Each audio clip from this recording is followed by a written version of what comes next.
Oke baik, assalamualaikum warahmatullahi wabarakatuh, teman-teman semuanya yang melihat video ini. Jadi kemarin ada berita yang teman-teman mungkin udah pada tahu ya, ini terkait tentang isu yaitu bahwa untuk Korea itu untuk pekerjaan babysitter ya, ini seperti halnya di Singapura. Jadi kemarin banyak teman yang bertanya terkait hal tersebut dan juga meng-share berita ini.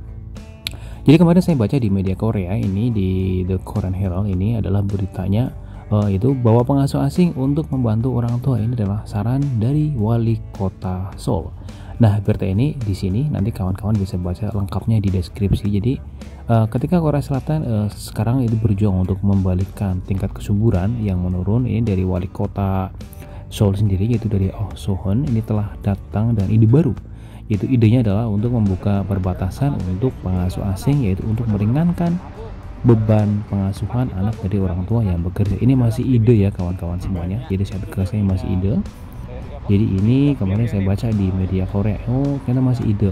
Nah jadi memang pengasuh harus dihormati ya, secara sosial ini diberitakan seperti itu, dan langkah-langkah yang diperlukan untuk memungkinkan ibu dan ayah membesarkan anak-anak mereka bersama-sama, ini kata melalui di berita tersebut ya. Jadi kawan-kawan nanti bisa baca. Nah berikutnya, memang saat ini hanya penduduk asing yang memegang visa jangka panjang, itu termasuk visa F2, F4, F5, dan F6 yang diizinkan untuk bekerja sebagai babysitter. Ini menurut layanan imigrasi Korea. Nah mereka yang memiliki visa kerja sementara H2 ini harus mendapatkan persetujuan dari otoritas imigrasi jika mereka ingin mendapatkan pekerjaan sebagai babysitter atau melakukan pekerjaan rumah tangga.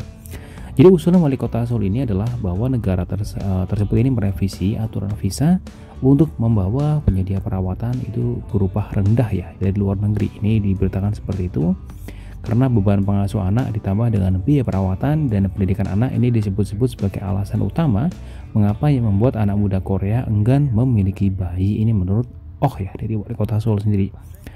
Oke, jadi di bawah ini ada berita juga. Jadi dia mengatakan bahwa Hong Kong dan Singapura itulah memiliki sistem nasional sejak tahun 1970-an, yaitu untuk menyediakan pekerja rumah tangga atau asisten rumah tangga dan pengasuh anak. Yang tentunya itu dengan penghasilan di Singapura itu, saya baca ini sekitar 380 ribu won atau sekitar 5 jutaan 4 jutaan atau sampai dengan 760 ribu won atau sekitar 9 jutaan kayak gitu ya. Ini diberitakan begitu. Jadi ini dibutuhkan sekitar 380 won sekian atau sekitar 5 jutaan untuk menggaji orang-orang yang akan bekerja di sektor ini ya, untuk asisten rumah tangga dan babysitter. Ini diberitakan begitu.